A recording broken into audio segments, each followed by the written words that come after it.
À tous, j'espère que vous allez bien. Nous sommes le lundi 3 juillet, il est midi passé et on vient de rentrer à la maison. Alors hier, j'ai pas conclu le vlog, je suis désolée, mais c'est vrai que j'ai pas repris la caméra dans l'après-midi. Il y a mes parents qui sont arrivés. Là, je vois que je suis coiffée comme de la merde. En fait, ce matin, du coup, j'ai pas pu vlogger avant parce que j'avais rendez-vous chez l'ostéo pour la petite et moi-même. L'ostéo qui n'était pas à la porte à côté non plus, puisqu'elle était elle est à 35 minutes de chez nous, mais on nous l'avait vraiment conseillé. Et je suis désolée, la petite est en train de téter en même temps, donc je fais deux choses à la fois. Hein, ma petite. Donc voilà, c'est vrai qu'on nous avait dit que c'était bien d'aller voir l'ostéo au moins un mois après la naissance, voire un peu après, pour la petite et pour moi, parce que l'accouchement, ça reste quand même un épisode un petit peu traumatisant pour elle et puis pour nous, le bassin, les muscles, etc. Donc voilà, j'y suis allée et ça s'est super bien passé. On avait deux rendez-vous l'un à la suite de l'autre. Moi, elle m'a trouvé que j'avais un petit peu quelques déséquilibres au niveau entre le bassin et les muscles utérins et enfin voilà, en haut aussi au niveau du bras droit, etc. Donc elle m'a un petit peu tout remis en place. Moi, ça a duré au moins une bonne demi-heure. Et elle m'a dit que j'étais vraiment fatiguée au niveau interne. Et en fait, comme on va dire que ma tête était un petit peu coupée du reste du corps, je sentais jusque-là que la fatigue extrême et pas les petites fatigues. Donc je risquais d'être un petit peu fatiguée les jours prochains. Euh, parce que maintenant qu'elle a un petit peu tout reconnecté, je vais ressentir un peu plus la fatigue. Donc c'est vrai qu'en ce moment, même si la petite elle fait ses nuits, parce qu'elle fait bien 10-11 heures en ce moment, la nuit, je sais pas, je me sens en fin de journée surtout complètement naze et pourtant je fais pas non plus des choses extravagantes. Je m'occupe pas d'énormément de choses dans la maison, mais je pense que bah, y a un peu tout, l'allaitement, le fait qu'on veuille la sevrer, etc., qui rentre en jeu et qui fait que je suis un petit peu fatiguée. Donc je vais essayer de me reposer. Le sport, du coup, je pourrais pas reprendre avant 2-3 jours. Du coup, bah, ça sera en pause et puis je reprendrai à partir de jeudi par là. J'irai peut-être quand même marcher un petit peu, mais une marche un petit peu plus lente que ce que je pouvais faire jusqu'à la semaine dernière. Au niveau de la petite, elle a trouvé qu'il y avait quelques déséquilibres, mais pas non plus quelque chose de très gros. Je lui avais dit qu'elle avait des coliques et que souvent elle avait la gorge, un petit peu des glaires dans la gorge. On sentait quand elle respirait que ça faisait quelque chose comme ça. Et elle m'a dit que c'était parce qu'elle avait, enfin, voilà, elle avait un petit peu quelque chose au cervical suite à l'accouchement. Parce que comme le mien il allait super vite, elle est sortie sans que j'ai besoin de pousser, bah, elle a dû se rentrer un petit peu la tête comme ça. Au moment où elle est arrivée, enfin comme elle a glissé si vite, au moment où elle est arrivée sur des parties un petit peu plus étroites, enfin voilà, ça a dû déplacer quelques petits trucs. Donc elle m'a dit enfin, les coliques et les glaires, ça vient sûrement de ça. Donc elle a tout replacé et aussi elle a replacé un petit peu la langue parce qu'elle était un petit peu désaxée quand elle tétait un peu sur le côté. Du coup, elle me dit, c'est peut-être aussi pour ça qu'elle a un petit peu plus de mal avec le biberon parce ça sortait moins bien. C'est vrai qu'avec le sein, comme c'est plus malléable, elle arrivait à, même en plaçant mal sa langue, à faire sortir quelque chose en tétant très fort. Donc on verra bien avec le biberon, je réessayerai peut-être cet après-midi, mais elle a été super sage tout le long. Pendant que moi j'étais en train de me faire sculpter, je lui avais mis un petit, vous savez les petits jouets un peu serpentins là, que j'ai mis autour de la hanse du cosy, et elle a regardé ça, elle a joué un petit peu avec. Elle a rallouillé à un moment, mais pas grand-chose. Après elle s'est calmée un peu, et puis rallouillé vers la fin. Et ensuite quand on s'est occupé d'elle, elle était super contente, elle parlait, enfin elle parlait, elle gazouillait, hein. Elle souriait, voilà, ça s'est super bien passé. Pour elle, ça a duré un quart d'heure, 20 minutes environ.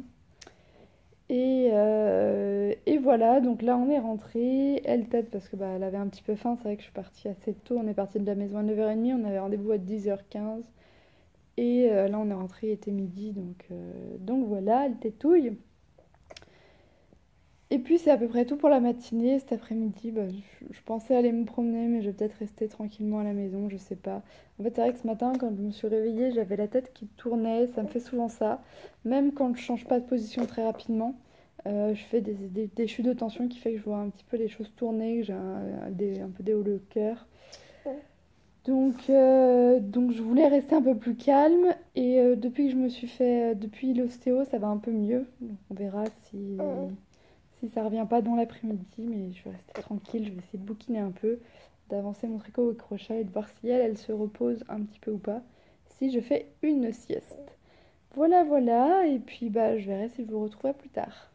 On se retrouve, il est tout juste 13h passées, je me suis changée parce que... Hop, j'ai mis un autre haut parce qu'elle m'a vomi sur celui... Enfin, elle a plutôt régurgité quand je l'ai prise. J'avais l'impression qu'elle avait envie de téter, mais quand je l'ai mise sur l'épaule, elle a pas mal recraché. Donc voilà, je pense que c'était plutôt ça qui la gênait. Parce qu'elle avait tété pas très longtemps avant. Et là, depuis 3-4 jours, elle est redescendue à 6 tétés au lieu des 10 qu'elle faisait avant. Je pense que les 10, c'était surtout quand il faisait très chaud, qu'elle avait besoin un petit peu de se rafraîchir. Donc voilà, j'avais une question à vous poser au niveau des lits, parce qu'en fait, la petite dort encore dans la nacelle de la poussette, qui était assez grande, mais enfin, on va pas trop la voir, c'est un peu le gros bordel. C'est un peu le gros bordel, voilà, qui est comme ça. Hop, je sais pas si vous arrivez à la voir. Et elle commence à être un petit peu à l'étroit à l'intérieur. Elle touche les bords avec, largement les bords avec ses mains. Et elle commence à faire toute la longueur. Donc on va commencer à chercher pour un lit. Sauf que je ne sais pas encore... Enfin, je sais pas si vous avez des recommandations à me faire. Est-ce qu'il vaut mieux des lits avec des sommiers à différentes hauteurs? Je pense que ça, je suis plutôt d'accord. Parce que quand ils sont tout petits, s'il faut vraiment se baisser jusqu'au bout, jusqu'au fond pour les poser, on va vite se faire mal au dos. Mais aussi, est-ce que c'est bien s'il y a des barreaux qui peuvent s'enlever, les deux barreaux, pour qu'ils puissent monter, plus tard monter dedans tout seul, enfin aller se coucher, sortir du lit un peu plus tout seul, voilà. Je sais pas trop si vous avez, quelle marque vous avez pris, où est-ce que vous avez acheté, si vous avez acheté ça dans un magasin spécialisé, ou plutôt à Ikea ou à Confo. C'est vrai que là j'ai regardé un petit peu chez Aubert, il y avait des lits, je sais plus comment ils l'appellent, transformables, évolutifs, voilà, des lits évolutifs où en fait bah, c'est vendu avec les barreaux, mais il y a aussi deux plaques qui peuvent se mettre pour ensuite que ça devienne un lit simple pour enfants. Donc voilà, je pense qu'on va prendre un 70 par 140, histoire qu'il fasse un petit peu plus longtemps que les 60 par 120. On va voir. Oula, elle est en train de tousser. Voilà, je sais pas trop, je suis tout juste en train de regarder, donc si vous avez des avis et des retours d'expérience, je les prendrai avec joie. Et aussi sur les matelas à prendre, j'ai vu qu'il y avait deux marques qui étaient pas trop mal, Candide et Kidilo, quelque chose comme ça. C'est vrai que les matelas sont pas donnés, mais bon, on préfère y mettre un petit peu le prix et qu'elles soient vraiment bien à l'intérieur, que ce soit de la qualité. Et les Kidilo, ce qui est pas mal, c'est qu'ils sont déhoussables, je crois.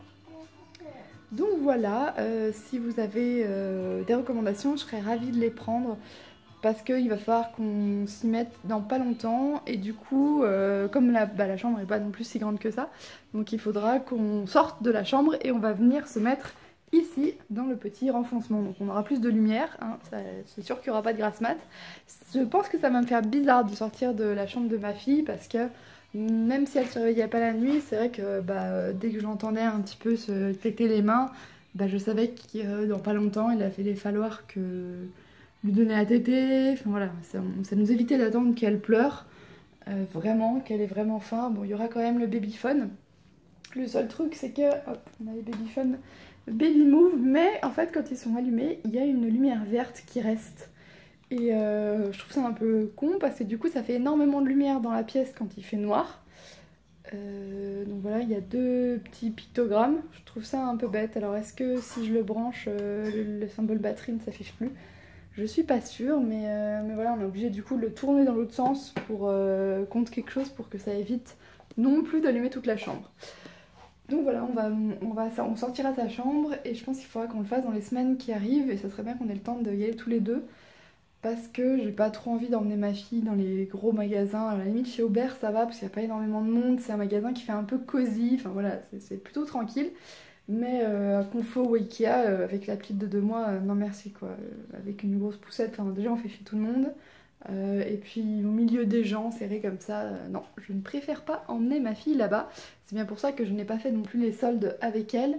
Et que je n'aurais pas fait les soldes si jamais j'avais pas pu le laisser à mon mari pour commencer le sevrage parce que je préfère ne pas faire les soldes mais que ma fille se sente bien. Donc c'est à peu près tout pour le moment. En vous reparlant de l'ostéo, franchement, je trouve ça vraiment super. On a l'impression que, en fait, c'est pas les trucs qui font craquer ou quoi que ce soit, c'est une touche des petits points et tout. La petite était super calme avec elle, voilà, et l'ostéo était super sympathique. On voyait qu'elle avait l'habitude de s'y prendre avec les enfants, donc je vous recommande vraiment ça. Et en plus, là, elle nous a dit qu'elle avait pas besoin de nous revoir ni l'une ni l'autre, que la petite allait peut-être reprendre des glaires quand elle allait grandir. Mais du coup, si elle en reprend, on retournera la voir, mais ce sera vraiment au fur et à mesure de sa croissance et ce sera pas tout de suite. En plus, maintenant, il y a pas mal de mutuelles qui remboursent un petit peu les frais d'ostéo, donc je ne peux que vous le recommander, ça fait vraiment du bien. Voilà, là, la petite ne veut pas encore dormir, donc je vais voir si je vais aller me promener parce que dehors il fait beau, il ne fait pas encore trop chaud. Ça... Puis voilà, ça fera du bien peut-être de ressortir un peu, je vais voir. Et sinon, je vais essayer de me poser un petit peu. J'ai une tronche juste horrible, je suis pressée de pouvoir quand même aller chez le coiffeur parce que là, je ne ressemble plus à rien. J'ai dû foncer sur enfin, voilà, sur la longueur. Et là-haut, bah, j'ai ma couleur naturelle qui a vraiment beaucoup repoussé.